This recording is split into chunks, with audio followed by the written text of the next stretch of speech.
the Futurebuild podcast, the place for critical conversations that shape the future of the built environment. I'm Martin Hurn, Event Director at Futurebuild, and today's episode is part of our Retrofit Mini Series. And we're diving deep into one of the UK's most scalable, yet often misunderstood, decarbonisation technologies, ground source heat pumps. Our guest today is Stuart Gadsden, Commercial Director at Kensa Contracting. Stuart has spent the last 12 years at the forefront of low carbon heating in social housing, working with local authorities, housing associations and policymakers to take shared ground loop systems from fringe concept to recognised policy. We'll explore the technology, tackle the misperceptions and share real case studies and look ahead to the next wave of innovation in ground source heating. So let's welcome Stuart. Stuart, an absolute pleasure to have you on the podcast today. Great to be here. Thanks for inviting me, Martin. We always start off with trying to actually get behind what got you into the built environment and in particular into sort of sustainable heating and decarbonisation. Yeah, sure. So at school, I was really interested in science and geography. And I'd go home and say to my mum and dad, look, we've got to do our bit. So I got us doing recycling. I guess that was the first thing. And then as I went through school, I thought it'd be good to go to university. Went to a university open day. And was inspired by a lecturer to get involved in the built environment. He basically was pointing out that you can change people's lives. You can change the world, actually. And I'd always, as a little kid, wanted to change the world. And I thought, that's for me. So I went and studied environmental engineering and learnt about renewable energy. And that was the bit of the built environment that really excited me. It was like, we can do something different. We don't need to keep putting gas and burning gas or burning oil. We can actually generate our own energy and we can use it to heat our homes, heat our buildings. And that got me really interested and excited. And then I've worked for some consulting engineering companies. I did a stint in local authorities. So I've sort of seen what it's like to be in the public sector with limited funding and you're trying to make people's lives better. And then I managed to find my way eventually to Kensa, working for the ground source heat pump manufacturing and installation company, where, I guess the bit that really drives me is, can we tackle climate change? Can we decarbonise our heating in the UK? But at the same time, can we make people's lives better?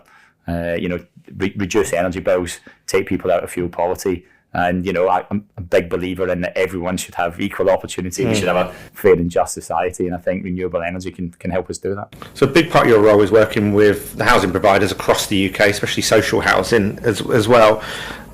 Now, they've all got this sort of common objective at the moment to decarbonise. What's some of the sort of the challenges they've got? Yeah, so one of the big challenges that they've all got is a lack of funding. So they all want to make their properties better. They genuinely want to make the lives of their residents better. And, it's their stock. If they look after their stock, it will clearly last in the long term, but they don't have funding. So, it's trying to work with them to unlock funding, whether it be government funding, whether it be private finance. I think part of the other issue is a little bit of fear of the unknown. Kensa's been going for 26 years. Heat pump technology's been going for over 100 years. It's not new, but to many people, it's new to them, new to their organisation. So you've got to take them on a journey. You've got to educate them and I guess earn their trust that the solutions will actually make people's lives better. Yeah, many people are obviously aware of heat pumps and are seeing them across the news as the sort of future of heating. But maybe not many people have come across ground source heat pumps. I think air source heat pumps, unfortunately have a bit more press at the moment. Tell us a little bit about what makes them different and almost what makes Kensa different as well. Sure. Yeah, so, air source heat pumps, everyone looks at an air source heat pump. It's effectively something that we see on a daily basis. It's an air conditioning system, effectively, but we're predominantly using it to heat our buildings. And that just takes energy from the outside air and then eventually transforms it to be higher temperature so that it can heat radiators and heat your hot water cylinders. What we do with the ground source heat pump is we take the energy from the ground beneath our feet. So there's more civil engineering works that have to take place. We have to drill boreholes down to depths of 150, 200 metres or so. Oh, wow. But by doing that, we're actually taking an energy source that's got a more stable temperature. So typically the ground beneath our feet here in London is probably about 12 degrees. And it's it's that all year round. Whereas obviously the air temperature varies. So on the coldest day of the year in London, we could be at -3, -5, -10, whereas the temperature of the ground will still be around 12 degrees. So it's more efficient, a ground source heat pump. By being more efficient, that means you'll have lower running costs, which is great for the residents and the social housing. And it also means we'll have lower carbon emissions, which is then great for trying to hit our net zero 2050 targets. So that's, one of the key benefits. And then I think in terms of Kensa, we've been going for 26 years. So many people probably haven't heard of Kensa, but we're a true British success story. You have a manufacturing plant in Cornwall. Oh, wow. Yep. So we make all our products here in the UK, and we always welcome visitors to our factory. So please pop in, see how a heat pump's made, Martin, and we'll even give you a Cornish pasty or a cream tea. But you'll see ground source heat pumps, what they're made, and it's something that we can do everywhere. It's technology that exists today. We can start installing it everywhere, and I think it's how do we go out there, spread the word, and get more and more people, thinking about it. There's clearly going to be some projects where an air source heat pump will still be the right solution, but I think if people can just open their eyes to the technology and consider it for projects, I think you'll find it's more viable in places than people think. So on top of being British manufactured, there's a couple of things that make Kensa unique, isn't there? You have a single focus on ground source heat pumps. Right, yeah. Tell us a little bit about that and why that's important. Yeah, so I think Kensa, when we were formed in 1999, it was two marine engineers who were really excited about heat pump technology, and they were like, we can do this in people's houses. And they looked at all the different types of heat pumps and went, well, ground source heat pumps are the most efficient, so they will tackle climate change better than anything, and they'll make people's running bills the lowest. So let's do that. And by having that singular focus, we're trying to become the UK's experts on ground source heat pumps. And what I've found in the industry is if you do ground source heat pumps, but you also do air source heat pumps and you also do boilers, your focus isn't fully on ground source heat pumps. So your focus will be then like, well, we could do anything for you. And the natural thing for anyone when they've got multiple products is to probably go for the cheapest option, and that becomes the product that you would sell the more and push more to your customers. So we've decided, no, it's the best form of heating in the UK. We're going to stick to it. We want to be known as the experts, and we have to therefore be the experts, because if it doesn't work, Kensa wouldn't exist. So we have to be able to prove that ground source heat pump technology works in the UK. And you take that expertise another step as well, because you're contractors as well. Absolutely, and there's a big difference between being a manufacturer and a contractor. So Kensa first formed just as a manufacturer, so effectively, making white boxes in a factory, selling them to installation companies, selling them to private householders. And back in 2012, I think it was, we had a project with a housing association in the southwest, and we sold them a couple of 100 ground source heat pumps. But they couldn't find a contractor to design the systems or install the systems. So they came back to Kensa and went, we really like the product. We really like the fact that you're a UK company. We want it, but no one wants to fit them for us. Will you do that, Kensa? Whoa, that's a bit difficult. We're just a manufacturer. If you want to sell us 200 heat pumps, you come and do the whole job. And that's when the contracting division was born. And Kensa's then set out to how can we do this at scale? We cannot solve our net zero 2050 challenges by doing one house at a time. We need to do this at scale. And so therefore we need to sell 200 ground source heat pumps at a time. We need to do it on an estate by estate basis, or a street by street, or area by area. And that's what Kensa's been trying to pioneer. And I was going to ask you about that, because that's really where ground source heat pumps come into their own, isn't it? Is when you're installing them at scale on a closed loop system. You can have them obviously on individual dwellings, but it's more benefit on the social housing side when you're dealing with larger estates. Absolutely, and that's what we've been pioneering over the last 10 years at Kensa. It's our shared ground loop solution. So with a shared ground loop solution, you have a cluster of properties together. So it could be a housing estate, it could be where you've got blocks of flats in close proximity, and it's all owned by the social housing provider. So you're working with one landlord. They all own the land, so we can design a system that will heat all of those buildings at the same time. So effectively what we do is we put our ground array infrastructure into the ground, we join those pipes together, and then we run a flow and return pipe work to a white box, our Kensa ground source heat pump, that's inside every property. So effectively it's very similar to the mains gas network that we're all familiar with. Mains gas network has a bunch of plastic pipes buried in the road. It has a heat fluid going through it, which obviously is gas, which is highly flammable and highly dangerous.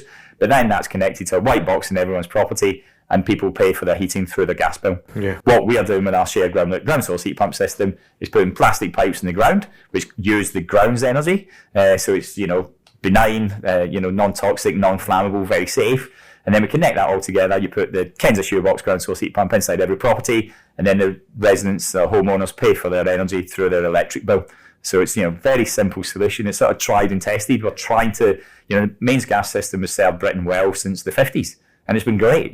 Lots of people have benefited from that, myself included. But we need to look to the future. We can't keep burning gas, so let's do something different. I'd love to probe into the fact that they aren't as well known as air source heat pumps, and maybe the process isn't as well known either. So I'd love to probe into that.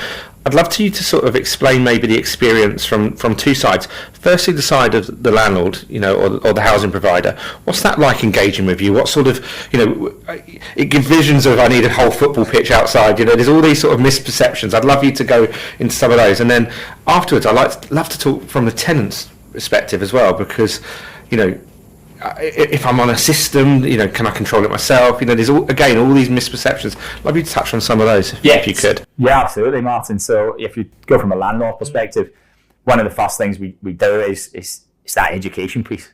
Sitting down with someone and going, do you know about ground source heat pumps? No, not really. Right, here we go. So it's nuts and bolts. And it's what we're trying to do is then find a suitable site. So, blocks of flats work really well, whether that's low rise to high rise, or where you've got clustered property, so it could be like a row of terraced houses. So we'll work with the provider to find a suitable site. We'll then do some feasibility reports for them, free of charge, where we can actually show them how many boreholes we need to put in the ground. So what you need to do is, how much heat do we need to put into that building to keep it warm? So in the coldest day, what's its peak demand? And that helps us size the heat pump. And then over the course of the year, what's your annual heating demand? And what's your annual hot water demand? And once we've got that information, we can do some modelling on the ground. And we look at the underlying geology and make sure that we can put sufficient boreholes in. And in terms of how much land do you need, I've done simple projects with, say, street of bungalows, and you can end up with one borehole that just goes in the front garden of a bungalow, and that can probably heat 3 of those bungalows. Oh, wow. Yeah, so if you've got 3 sort of small, 1-bedroom terrace bungalows together, put a borehole in one garden, put the pipework up the gable end, and you run through the loft space, drop down, and we've served three properties. If you look at a block of flats, where say you've got 50 flats, we might need somewhere around 20 boreholes. And at that point, then yes, you need some space around the tower block. But that could be the car parks, it could be some of those green spaces. And it's hard to sort of put rules of thumb in this, but you're probably thinking that, if you've got your footprint of the building on a tower block of 50 flats, probably if we've got, say, space of, say, 4 to 8 of those footprints, we've got half a chance that we can make it work. And we can vary the depth of the boreholes as well. So in some geologies, we can drill deeper. So we can maybe drill to 300 metres deep. And if you can do that, then obviously you need less boreholes because we're collecting more of the energy beneath us. So we can play around. And what you find is the landlords, once they get comfortable that there's enough space, I think once they also see some case studies, so they can see that, you've already done this, various other housing associations, they'll get familiar with it. Everyone's always worried about the big, infrastructure that we're putting in, but actually what we tend to find is that bit, both from a landlord perspective and a resident perspective, everyone finds quite exciting. Because, wow, what, we're really going to drill a borehole? And that's going to heat my house? Yeah, through the heat pump. No. And, it's really exciting. And I think, if we then sort of move on to the residents, so it's engaging them before we've even put a spade in the ground. So, once we've had the chats with the landlords and we've found a viable site and we've developed a project and they've got the funding and we're moving forward with a contract, before we're going to site, we're having resident engagement meetings. So we've got a well-defined process now. So we've got booklets that explain what we do, and we make them available in whatever language it needs to be and all the rest of it. And then we'll sit and have a meeting, and people can come and ask questions. We're also going to do one-to-one door knocking, because sometimes in a meeting people might be a bit reluctant to ask questions, but if you sit in the house and they're comfortable surroundings, people will open up and they'll tell you the fears of the system. And usually the fears are, you're going to take away the car park. And yes, in some cases we're going to have to drill the boreholes in the car park, and that might mean that car park's closed for a couple of months. Yeah. But at the end of it, you'll be able to park in the car park again. You know, the beauty of a ground source heat pump is, yes, there's lots of groundworks where we're doing the job, but once we're finished, you would hardly know we'd been there because it's all put back to what it previously looked like. If it was a car park, it will become a car park. If it was a park, it would become, you know, grassy areas again. And most people's concerns usually start with, what's it going to look like in my house? And the beauty of what it's going to look like in the house is it's not going to look too dissimilar to a traditional gas boiler system. There'll be a white box in the cupboard, so the Kensa shoebox heat pump. We will need a hot water cylinder. So, you know, with a gas combi boiler, you typically wouldn't have a cylinder. All heat pumps are going to need a cylinder. But usually we'll try and put the heat pump and the cylinder in the same cupboard. And then the rest of it is radiators and walls with pipework. And when people understand that, that reassures them a little bit. They're also worried about, controls. Yeah, it's new technology. That's going to be really complicated. The beauty is, the heat pumps, it's just a machine. We can use whatever controls we want to switch that on and off. So what we tend to do when we're working with our landlords is, what is your standard control system that you would fit with your boiler systems? And for many of them, it's we'll just use a dial thermostat and a twin channel programmer, and they'll have maybe a specific manufacturer. Okay, we'll use exactly the same. Right. Oh, we thought you'd need to have an app and this, and if you want all of that, you can have all of that. Yeah. But you don't need to. And I think, again, that helps reassure, because obviously in any type of housing, whether it's social housing or private housing, there's people that are, you know, vulnerable or older, or less familiar with technology, and they just want something simple. Yeah. And we can make it simple for people to use. And I think the other key thing when we're chatting to the residents through all of that is, especially if we're replacing a direct electric storage heating system, and your energy costs are going to go down. And that then solves a lot of issues, you know. And it's people then realising that they're getting a benefit. Yes, I can't park my car in the car park for a couple of weeks. You're going to be in my house for 3 to 5 days, maybe, you know, fitting the heat pump, doing some radiators, coming back, snagging, client sign off, all those things. But at the end of it, if I'm going to save some money, do you know what? Let's go for it. Well, let's talk about the commercials as well. And actually, let's split that into two as well, and maybe talk about the commercials for the landlord as well. And you know, I think it'd be amiss if I don't ask what's the difference between installing air source and ground source in terms of that investment, maybe upfront versus long term as well. And then from the tenants, the experience of the savings that they can have. Yeah, so the upfront cost, you know, I guess that's the big elephant in the room with a ground source heat pump. Ultimately, we have to install the infrastructure when we put a ground source heat pump in. With an air source heat pump, you just fit the air source heat pump in the wall. The infrastructure is the outside air, effectively. So probably in a typical social housing project, you're probably looking at that infrastructure is probably, £10,000 more to do the ground source, which is probably, 40 to 50% of the cost. So, yeah, it's a big upfront cost, and we can't hide away from that. No. The long-term benefit for the landlord is once they put that infrastructure in, that infrastructure should be lasting them at least 100 years. Oh, wow. So, yes, you have to pay for it on day one, but once you've paid for it in day one, basically you can fit and forget that for the next 100 years. It's plastic pipework. Plastic hasn't actually been around long enough for us to know that it will last 100 years, but all the tests that have been carried out on this plastic pipework, it's the same pipework that's used in mains gas and mains cold water, so it's tried and tested technology. So they won't need to replace it. The only thing that they might need to upgrade is the heat transfer fluid that goes around it, and that's just a mix of water and glycol. Yeah. So that's a very simple thing for a traditional heating engineer to actually change. So that's the big cost. But for that extra investment on day one, it's there for 100 years. You will then have the ground source heat pump itself, because it's installed in someone's property, it's not exposed to the elements. It's not getting weather beaten, with the wind and the rain, and if it's near the seaside, the corrosive atmosphere. So the ground source heat pumps inside a property really should be lasting at least 25 years. There's an aesthetics benefit as well, isn't there? Of course. Yeah, there's nothing outside. That's a great point. All you're left with to see with the ground source heat pump outside is a manhole cover. This is where you would access the boreholes. There's no box, there's no fans, there's nothing to be vandalised as well, which I know is some of the conversations I've had with landlords. If we have lots of air source heat pumps outside, is that going to cause us problems, and they have to put them in cages? And I suppose then you're not working at height, so there's no access issues. No access issues whatsoever. We run all the pipe works below ground. We then run even in a high-rise building, we run our pipe work through the building. So there's no scaffolding going up. There's no external access. There's all access from inside. And then once it's inside someone's property, obviously that's a very benign environment.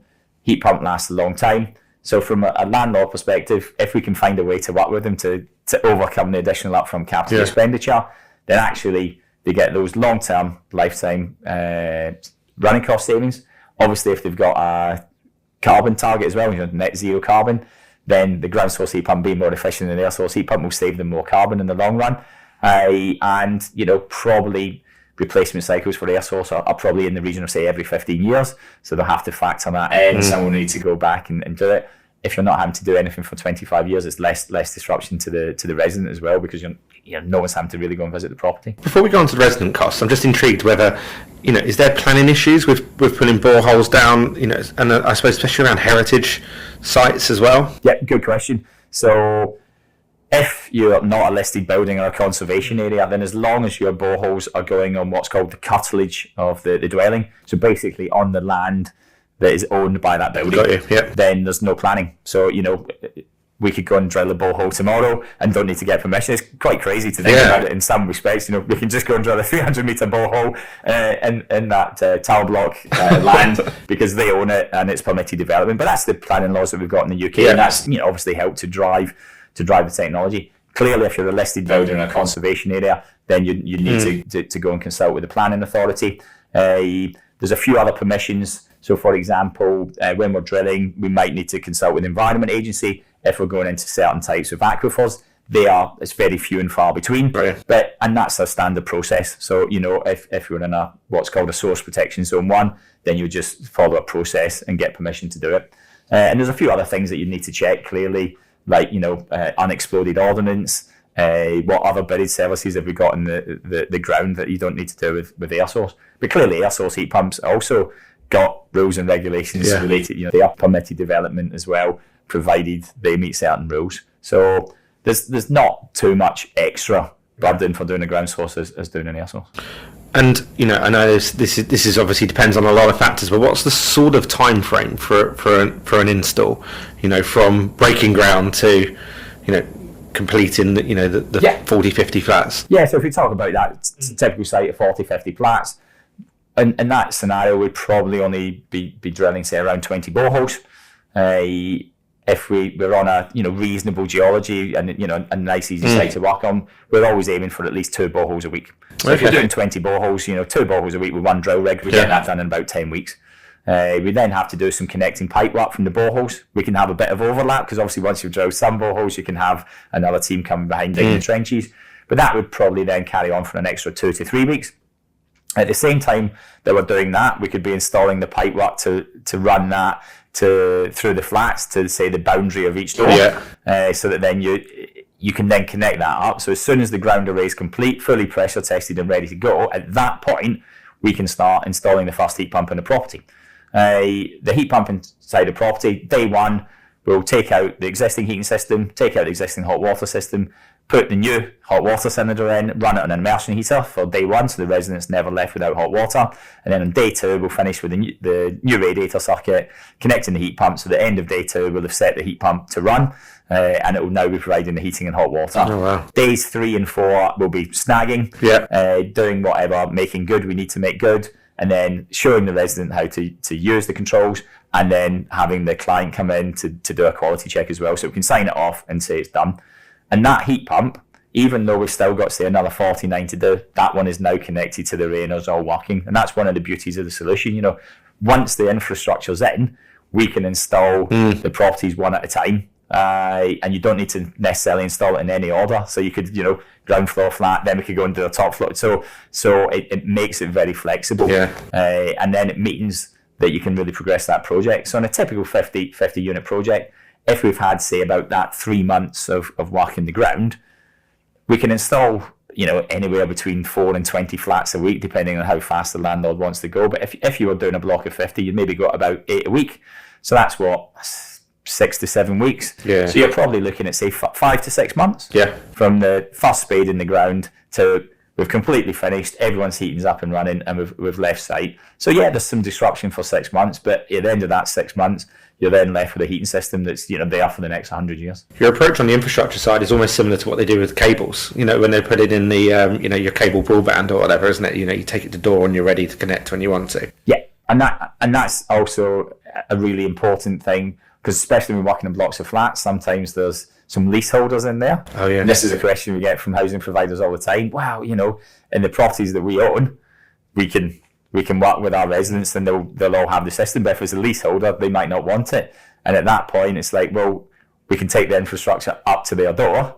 You can have all the chats with leaseholders, we can chat with them as well. But if they decide not to have it, then they don't need to have it. But if they have a change of mind, or they sell the property and someone else comes in and decides they don't want the fossil fuel boiler or the electric storage heaters and they'd like to join into the system, it's then very easy for us to do that because the infrastructure sat outside the property. So from the tenant's perspective, I've got a list of sort of perceptions or misperceptions maybe. People talk about they're noisy. People talk about you don't get hot water or as hot as you like it. People say the cost savings aren't that real.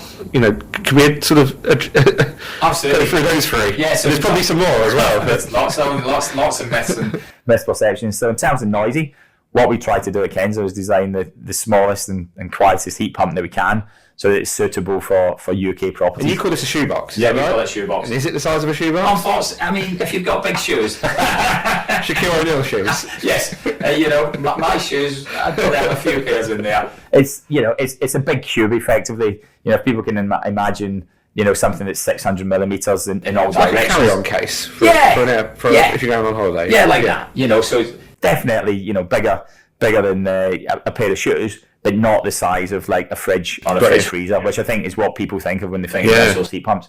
So we tried to make it small. We've also tried to make it quiet, because clearly it's going inside someone's property. Yeah. Air source heat pumps go outside, and there's lots of people who have concerns about the noise outside and impacting the neighbours, and that's why there's the planning rules and permitted development rules. Whereas the ground source heat pump would go inside the property. I think the main thing that we're always trying to do is not install it in a cupboard that's someone's bedroom. Got you. Because clearly the heat pump could come on to heat the hot water, for example, in the middle of the night if the electricity is cheaper. So you just wouldn't want that to come on in a bedroom. I guess the easiest way is probably like a noisy fridge. Yeah. Because the technology of heat pumps, as I'm sure everyone knows, is very similar to a fridge. And what the fridge has got in it, when you hear that noise kicking in, it's a compressor. And effectively what we've got in the ground source heat pump is a larger compressor. And that's the bit that just makes a hum. But as soon as you put that in a cupboard, usually in sort of a cupboard that's in the hallway, the door's closed, that cupboard's probably going to have carpet in it, it's probably going to have jackets, hoovers, ironing boards, you name it, and the sound's really muffled. So the noise isn't so much of an issue. I think we touched on what about the running cost savings. So I think a key one on that is it depends on what system you're replacing. So a lot of the work we've done to date has been replacing electric night storage heaters and putting a brand new ground source heat pump system in. And by doing that, we are conservatively saying to people you would expect to save at least 30% on your energy bill. But we've actually seen people save 50, 60, 70%. And it sort of depends on how residents are currently using the heating system. And what you tend to find is someone's got old electric storage heaters that are, say, 20, 30 years old. They're not working very well. No. And by 2 o'clock in the afternoon, there's no heat coming out of them. And some residents then are just cold. It's that, and a lot of the electricity companies have changed the Economy 7 now, haven't they? It doesn't exist anymore, which a lot of people who had the storage heaters would have relied on. They would have done, because that was the way to make that cheaper. And obviously, anything that's 20 or 30 years old is not as good as it was. So when we replace with a ground source heat pump, if people have been heating their home properly, and we've got examples, one of our residents in Thurrock Council, she was spending close to £3,000 a year on a one-bed flat just on her heating and hot water, because our storage heaters would run out at sort of 2 o'clock in the afternoon. She's got a vulnerable son at home, so she needed to keep the property warm, so she would then just plug in room heaters. And if you plug in lots of room heaters in your property, you're just chewing up electricity. She's now gone to a ground source heat pump system from us, and she's saying to us it's probably £600 to £700 a year. Wow. So massive saving for her. So the savings are real.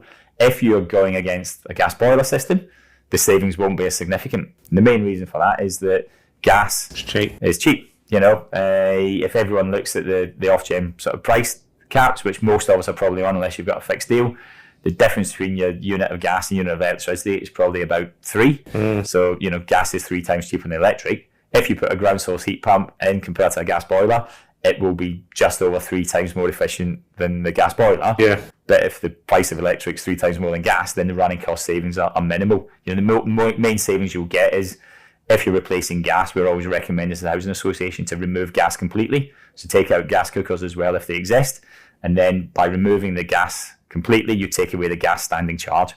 And then the property's only got direct electric going into it, and therefore your gas standing charge is about £100 to £120 a year, depending on which supplier you're with.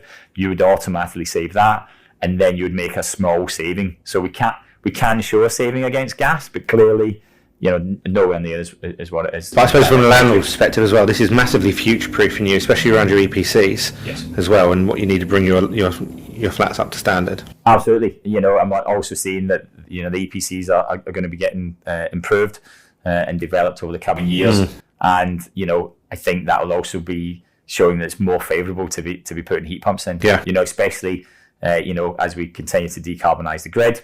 I think as well there's a little known change in policy where all the taxes that are paying for things like feed-in tariffs and the government grants were all put on the electric cost. Whereas a couple of years ago, the government then said, okay, there's now the ability to put some of those taxes onto the cost of gas.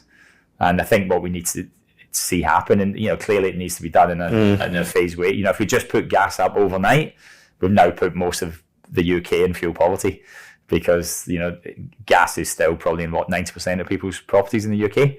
But we do need to work in a phased way of making gas more expensive, and not necessarily making electricity cheaper. If you maintain the electricity price, but gas continues to get more expensive, then instead of it being 3 times the difference, it becomes twice, and all of a sudden the heat pumps will save more money. And I think we need a sort of long-term path and long-term vision to that. We're going to come on to sort of what the government need to do, and maybe some of the policy changes that needs to accelerate things. But I'd love to just touch on maybe some of the success stories that you've had. Some people love hearing about case studies, and you've got some fantastic ones. You've done just recently quite a complex, I think, central London retrofit with Clarion Housing. Yes. Tell us about that, and maybe some of the challenges that working in a very affluent area of central London as well. Yeah. So it's one of these projects where everyone goes, "There's no way you can fit ground source heat pumps there." Stuart, don't be daft. And you go, "No, I think we can do it." So it was 81 flats. They were built in 1913, between 1913 and 1950. So over 100 years old. So clearly when they were built, they're solid walls. They'd actually been left derelict for 5 years because the Housing Association weren't sure what to do with them. So they're in a complete, utter state of disrepair. At one point, the Housing Association were looking at getting these knocked down, but it went all the way to the Secretary of State, who said, "Nope, can't knock these down. It's important social housing in central London." Yeah. As you say, it's in heart of Chelsea, so lots and lots of expensive real estate around there. So it's like, no, you've got to keep these properties. And fair play to Clarion, they kept them, and then go, well, the easiest thing for them to do would have been, okay, we'll do them up. There's gas supply on site. Let's just use gas. No, let's do something different. So I went out to site over 5 years ago, and again, that shows how long some of these projects take. So over 5 years ago, I went out to site and walked the site, understood that we were going to try and make what fabric improvements they could. They couldn't do much to the external facade, but they put some internal wall insulation. They upgraded the windows to sort of new double glazing. So, certainly not taking it to the standards of a new build house, but, it wasn't quite as bad as a house that's over 100 years old. It was as good as it could do. We then did our calculations to work out, what size of heat pump would they need, and then how many boreholes. And there wasn't a lot of space because you've got, block of flats and then another block of flats, and there was a finger of land between them. And there's sort of 4 blocks of flats with 4 fingers of land. And effectively what we're able to do... literally like an alleyway? Yeah. Oh, wow. Yeah, it was probably...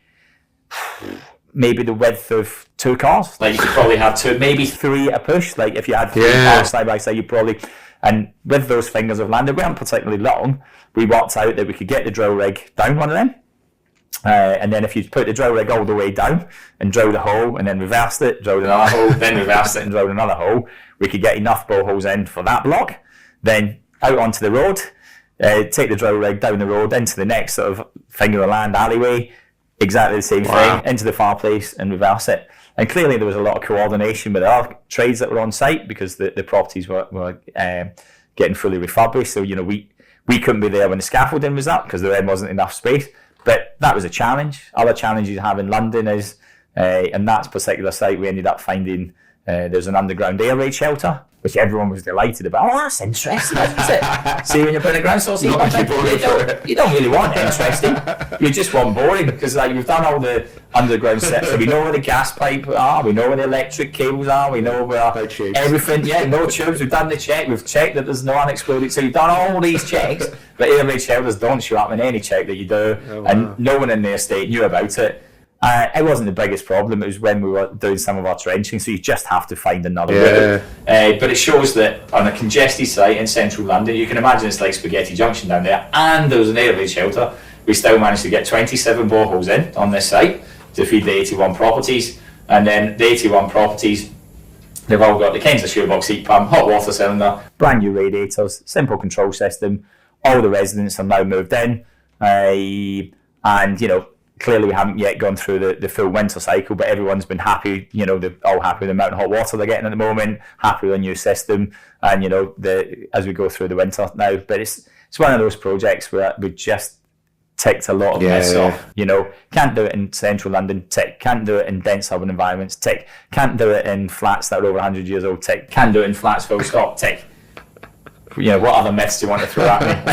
Well, I'd like to talk about your next case study actually, which poses another challenge, which was Chadwell St Mary, which was a huge high-rise. We talked a lot about mid-rise really at the moment, but what's some of the challenges working on a big high-rise? Yeah, and you know, big high-rises I think are a challenge for us in the UK as a whole, because I think they're one of these building archetypes that are seen as hard to treat, difficult to decarbonise. But we've now done over 30 tower blocks in Kensa. And by a tower block, I'm sort of talking, you know, as soon as we're above 7-8 stories. So Chadwell St Mary, that was with Thurrock Council. All the properties were heated with direct electric storage heaters. They've been in for 20, 30 years. And, you know, the example, Diane, spending lots of money, £3,000 a year. How do we take her out of fuel poverty? How do we decarbonise the block? And Thurrock Council had looked at different options. You know, should they put gas in? But they didn't want to go gas because it's like, well, that seems to be taking us backward. Plus, there's health and safety issues with gas and tower blocks. So they didn't want to go down that route. They could have just replaced direct electric with direct electric, but haven't tackled fuel poverty then. You know, the residents would still be on an expensive system. Then they looked at central plant systems. So, you know, a sort of more traditional central plant communal heating system. So you could then have either a big ground source heat pump, big air source heat pump, or another big boiler.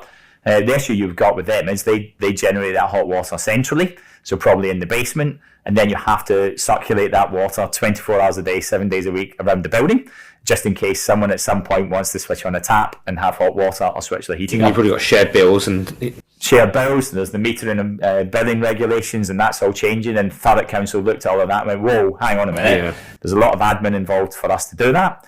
We'd have to set up the ESCO. Residents are then paying their bills to us. If the resident defaults on their heating, we have to sort that out. And also, the residents are then at the mercy of that provider. So if Thurrock then said, well, we'll outsource that, if the resident's not happy with the supply or the cost of heat, tough, because that's where you're getting heat. So actually, when they boiled down, they went, your solution is the best solution for us, but how do we make it work in the tower block?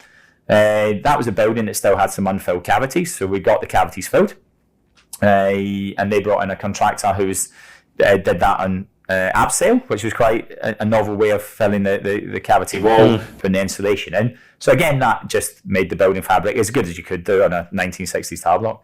And again, then it was like, right, how are we going to do the project? And much like we've discussed, get the infrastructure in. They got a large car park. The trouble we had there was closing the car park meant that everyone's parking in the surrounding streets. So what's the scale of this project? How tall is this project? How many flats is it? Yeah, great question. So 273 flats across 3 tower blocks, and each tower block was 15 stories. So you're dealing with a huge amount of residents. Yeah, dealing with a huge amount. So probably big parking needs. Yeah, there's probably at least 500 to 600 residents on that site. Yeah, the car park was always full. So it was working with the residents, from an early stage, engaging with them, and then working with the council through the resident liaison officers. And we worked out a plan to close the car park in phases. So clearly we have to close parts of the car park to drill the boreholes. Then we close the car park, drill the boreholes, do the trenching and headering, get it all resurfaced, and then that bit of the car park could be reopened, and then we go and close another bit. So you're never closing all of the car parking spaces. We then try to find alternative areas where they could park cars. So there's some grass verges, which weren't parking spaces, but for the duration of this, we were able to put matting down and create some additional car parking spaces. So we're really trying to minimise that disruption. And then, again, we put all the infrastructure into each block of flats, and only once all the infrastructure and the ground array could be switched on did we start going property by property to install the heat pumps. But I think the key thing, and we've talked about it a lot already today, is communication with the residents. Taking them on that journey with us. There was a lot of anxious people, some angry people at times, because I've always parked my car there and you're just going to get in the way, and this is but it's working with and showing them the benefits. And clearly replacing old failing electric storage heating. The running cost savings are remarkable for these residents now, and it's made a big impact on people's lives. It genuinely has improved people's lives. And going back to why did I get into this job in the first place, when you see people who are like, wow, I can now afford to heat my home. It's always warm. I've got enough hot water, and I've got more money in my pocket than the previous. That's what we should be doing. They quickly forget the disruption. They do, and I think this is it. Clearly there's lots of, but if you went back there now, you wouldn't really know we'd been there, because you'd look at the only bits of the car park, I'd say, you would see where the manifold chambers are, but the car park is now a car park. The areas of grass that they had are now areas of grass again. It's nothing to see here, sort of thing. I think all of these case studies really showcase the importance, I think, of the client, the local authority, the architect, whoever the client ends up being, is working with the supply chain. And in this case, you're in that unique position where you're both the manufacturer and the contractor and the experts. But I think that really shows the importance of that partnership. Absolutely. We have to work really closely, because we have to, explain how the system's going to work. But I think it's also important, you've rightly pointed out, we're a manufacturer and a contractor, and I think that means that there's one point of responsibility. There's a lot of, and through my career I've seen lots of problem systems, and what tends to happen is people go, these heat pumps, they don't work, so everyone blames the heat pump. But in my opinion, it's very rarely the heat pump, because the heat pump's just a machine, and most of them have been designed really well and they come out of the factory working.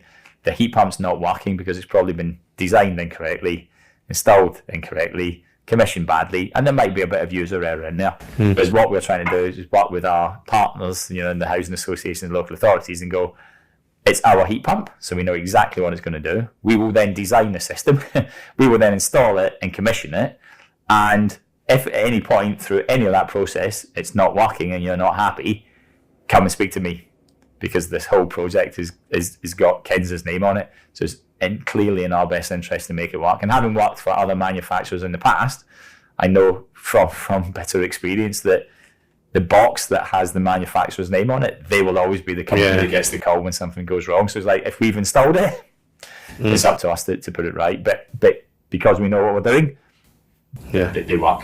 I think something that people are really keen to understand or learn about as well is post-occupancy data as well. And you've got, you're in a really privileged position. You've done so many amazing projects. Love to just get your experience from maybe in some of the monitoring that you've done, and in particular, we talked a lot about cost savings, but maybe some of the carbon savings as well. And I know you've got a fantastic case study that talks about that for Ashford. So we've been working closely with Ashford Council. They've put in, I think it's about 70 heat pumps across a range of different property types, and it's working with them to now understand what are the savings that we're getting. So typically when we're going up against direct electric systems, we're getting carbon savings that are probably around the 60%. Gas boilers, in the moment when we're taking out a gas boiler, carbon savings are typically around the 80% mark. And as we continue to decarbonise the electric grid, then those savings will in not too many years be over 90%. And with the plans by sort of 2050 to have almost a net zero electricity grid, effectively you get to the point where you're 99% savings against carbon, and that's clearly important, because these technologies have to go in and they have to deliver on that carbon savings. That's why we're putting heat pump technology in. So I think it's going hand in hand with the running cost savings for the residents, improving the carbon savings. We're also looking at ways in which we can develop that monitoring to make it easier to install, because sometimes with a lot of the monitoring you have to install additional meters, and we're looking at systems whereby we can incorporate that within the Kensa box, so that you can actually see the efficiencies of the heat pumps real time, and then you can have a little dashboard and things like that, and we're trying to develop that in the sort of the next generation of equipment. Right. So this podcast is one part of our retrofit series, but actually when people usually hear the word heat pump, they think about if it's great in a passive house or build or a new build that's highly insulated. That's one of the myths that I'd like to discuss, really, because you're now retrofitting these at scale. Yeah. So that's probably the biggest myth of all for heat pumps, I think. You can only ever install a heat pump in a well-insulated house. All a heat pump is a machine that produces heat. So we could heat any building in the UK, and the example I always use is a greenhouse. I always think of a greenhouse as the worst insulated building in the UK. It's made of glass. And if someone came to us with a greenhouse and say, I want you to heat that to be 21 degrees C in the middle of winter when it's -10 outside, we could do that. We would need quite a big heat pump. We would need quite a lot of boreholes drilled in the ground, and clearly we'd need to have a big heat emitters in there. But we could do that. Would that consume lots of energy? Absolutely. Would that cost a fortune to run? Absolutely. But it would do if we did the same with a gas boiler, because we'd need to put the exact same amount of heat into that building, whether it's coming from a heat pump, a gas boiler, an oil boiler, direct electric. So fundamentally, you can use a ground source heat pump to heat any building. Clearly, if we can put some insulation into the building to reduce that energy consumption, the size of the heat pump would be smaller, the size of the ground array would be smaller, and the energy bills would be smaller. But it is a complete myth that you can only fit heat pumps into new buildings. We can definitely do it in old buildings, and we've got examples. Old period listed buildings where there's ground source heat pumps going in there. It all fundamentally comes back to the design, and I think sometimes in the UK we don't put enough time, effort, and money into design. And I think there's been a lot of times with gas boilers over the years where you don't need to do a lot of design, because gas boilers are inherently oversized when installed in someone's property. They've got more power than you'll ever need. So therefore it's just going to work. And there's lots of additional capacity, so it just heats up very quickly. We don't have that luxury in heat pumps. We have to get the design right. But as long as you get that design right, we can heat any building, but you have to understand the characteristics of the building first. Let's talk about the retrofit challenge that we have in the UK, because government outlined that net zero 2050, million homes. I was going to ask you, are we on track? I think it's pretty obvious we're not. But what's holding us back? That's a big question. That is a big question. What is holding us back? So you're absolutely right. We need to retrofit sort of 1 million buildings a year between now and 2050. The government also had a target that would install 600,000 heat pumps a year by 2028. I think last year it was less than 100,000 that we did across the whole industry. Wow. So that's residential, commercial, air source, ground source, every flavour of heat pump and every flavour of building. We didn't even get to 100,000 in 2024, and we probably won't be that far away from that in 2025. So what's holding us back? I think there is government policies that could be changed. I think trying to balance the gas and electric cost is one thing. Gas is still so cheap. I know everyone's been hit by energy bill increases and the cost of living crisis, and for me to say gas is still so cheap, that would be hard for people to hear, but compared to electricity it is. And they've backtracked, haven't they, a little bit on phasing out gas? Yes. That's been extended. Yeah, because there was talk that we might, by 2035, that we might be no longer able to install a gas boiler in a retrofit project. As you say, that's gone now. Yeah. So if your gas boiler fails and you're a large housing association landlord and you've got to make decisions and you're on a tight budget, you can install a gas boiler without any consequences. So I think we do need to look at that, and we have to have a pathway. I think a pathway to when will it be phased out. I think some kind of pathway to how we rebalance the gas and electricity pricing. I think we also need to look at how we we identify areas of the country that are best suited to different technologies. There's been a lot of talk about zoning or heat zoning, but I think fundamentally, if we leave it all to consumer choice, I think we'll end up with a bad outcome. Yeah. I live in a terraced house in Hertfordshire, typical street that you'll find up and down the country. We're all on mains gas at the moment. If we leave it to all the people that live in my street to decide what they'll do, some of them will eventually probably install an individual air source heat pump, which probably won't necessarily save them a great deal of money, but they've made their choice. If too many people on that street decide to put an individual air source heat pump, there's no incentive for anyone to probably come in and put, say, a shared ground loop solution, because that shared ground loop solution, if we're going to put the infrastructure in for every property, you need every property to eventually connect, to therefore pay for the infrastructure that went in. Like we all pay a gas standing charge today, that maintains the infrastructure. Let's put a shared ground loop down the street, but everyone eventually needs to pay for the infrastructure, otherwise no one's going to put it in. But if you have too many individual air source heat pumps, no one's going to put the infrastructure in. But the shared ground loop was probably the best solution for that local area, was probably the best solution for the UK, and was also the best solution for the residents, because if you put the infrastructure in, then the residents can put a ground source heat pump in their properties. That will give them lower running bills than an air source. They don't maintain the infrastructure because that will be maintained by you. So I think we need that sort of joined up thinking, where the policy is matching some of the way that technology is developing. Now, if you take our shared ground loop solution, we still do not have the same rights as, say, the gas company. So if you want to install a gas pipe down a street, it's allowed. It's got that status. It's a utility, trusted utility, gas, electric, and people. I had the other day, there was a problem with the gas pipe outside our street, and all of a sudden there's guys there just digging a hole in the road, no prior notice, but they've got permission to do that. If we started to do that down the street with our boreholes and the ground source heat pumps, clearly we need to get planning. So I think we need to make it easier to put heat networks in, give us the same rights as the other utilities. So I think there's clearly a few things that can be done to try and change that policy agenda. So the government come out with, the big headline, this much grant funding's going in. Why is it not being spent? Yeah, I mean, that's, and again, another great question. So, clearly we do a lot of work in the social housing section of Kensa. That's what I spend most of my daily life doing. And we've just had the Warm Home Social Housing Fund for housing associations across England. And they all put bids in to the government.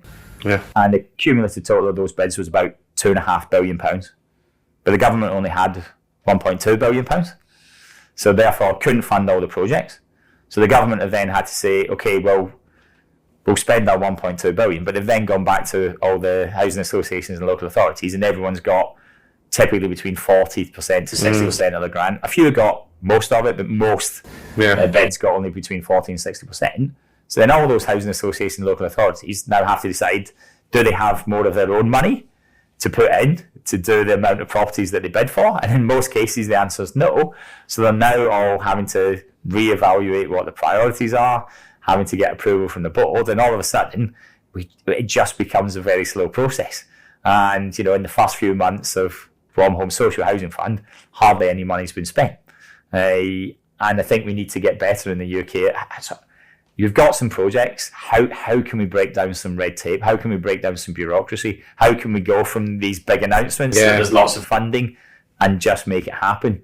Clearly there's got to be checks and balances, but I wonder if sometimes we've made it so complicated. I genuinely speak to some authorities and housing associations who have decided not to apply for funding because they're like, it's so difficult to apply for the funding, and actually there's a lot of bureaucracy when we get it. We're better off not doing it. But then they don't have their own money. So clearly we need government funding. Without government funding, just about every project I've been involved in social housing wouldn't have happened. But I think we also have to be realistic. There's not going to be enough government funding to take us to net zero 2050. And that's where we have to look at how do we bring private funding into the mix.